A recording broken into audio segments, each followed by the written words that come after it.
Good morning, it's Dr. Natasha Wilkes from High Performance Vets here. I'm coming to you from the gorgeous Brisbane River. It's an absolutely beautiful morning. I'm in the city every week for our son who attends music in the city, and we've got a performance, so I've got a chance to actually have a bit of a wander around, which is beautiful. I want to continue on the values series, the previous video and audios I've been talking about, recognizing your value, but today's a very important topic. I want to talk to you about motherhood. I have spent a lot of time with women who are mothers, and what I'm finding in practice coaching with them and getting inquiries with them is they are definitely undervaluing themselves, and they believe that because they have children they are worth less. And I want you to know that that is definitely not the case. Just because you have a child doesn't make you worth less in practice. And how this has come about is there's a lot of women that I've been talking to and coaching who have been paid not very appropriately or are on casual contracts, and they're in the same practice, the same shift, day in, day out for a significant period of time, and the rate that they're getting is not very great. It's pretty poor, to be honest, and they're missing all the benefits that come with full-time or permanent part-time work. So, and it's like they've taken on this belief that, well, because I have children and I'm less flexible, or a child and I'm less flexible, and I'm not able to do those really long hours I used to do, therefore I'm worth less. And I want you to realise what a load of baloney. There's no way you are worth less because you have a child. Yes, we now have more challenges that we're parents. You have challenges with how much you're available. You also have challenges with your capacity. It's exhausting at times, you know, sleep deprivation. You've now got this little person you've got to get organised, and I found mine necessarily didn't want to do what I needed them to do in the time frame that I needed them to do it. So it was, so let me move.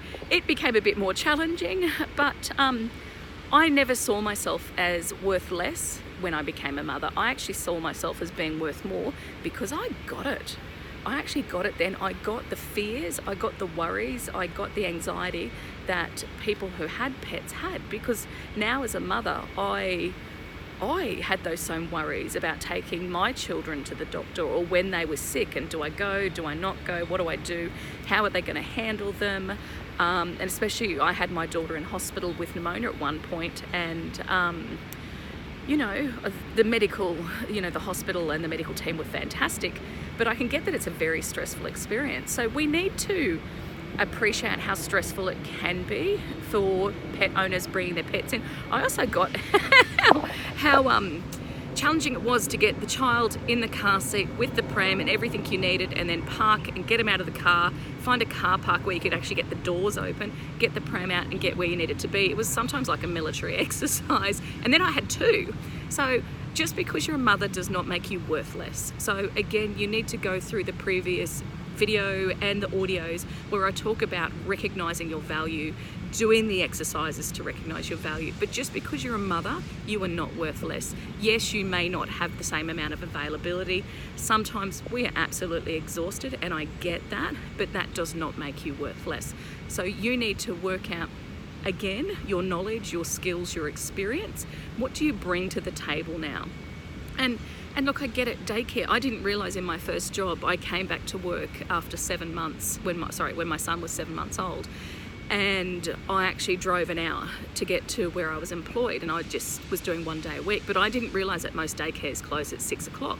I found the unicorn daycare that was open till 6:30.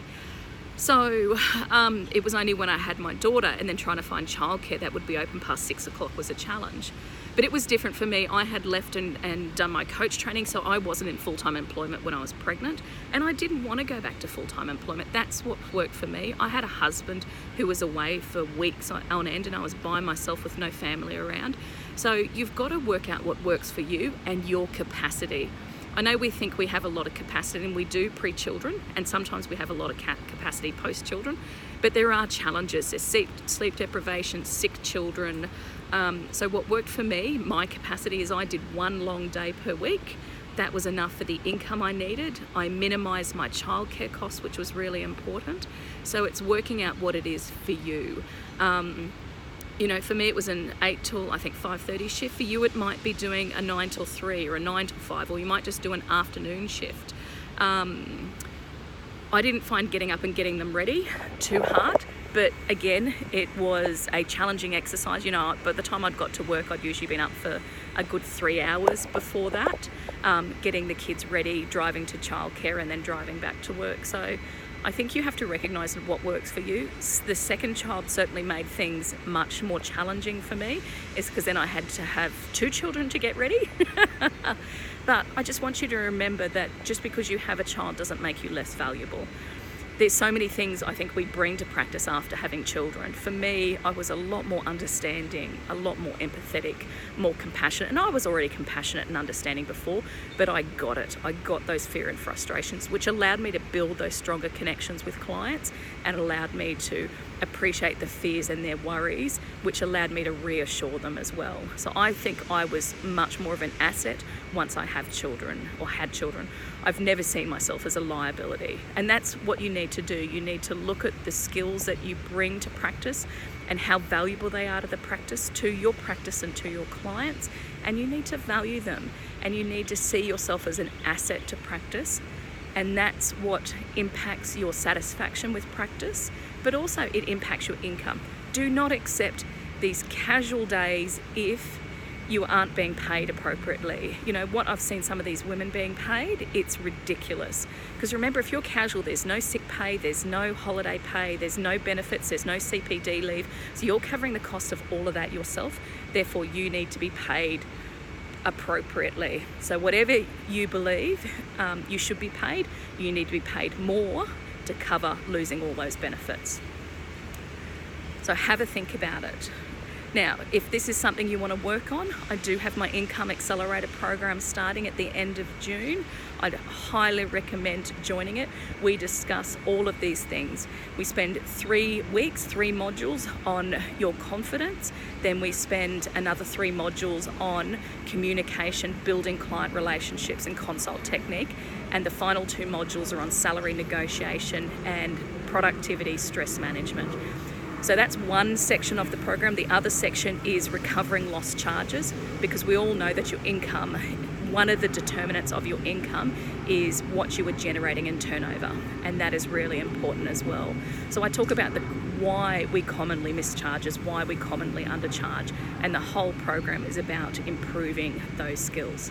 So I'm Natasha Wilkes from High Performance Vets. Any questions, let me know.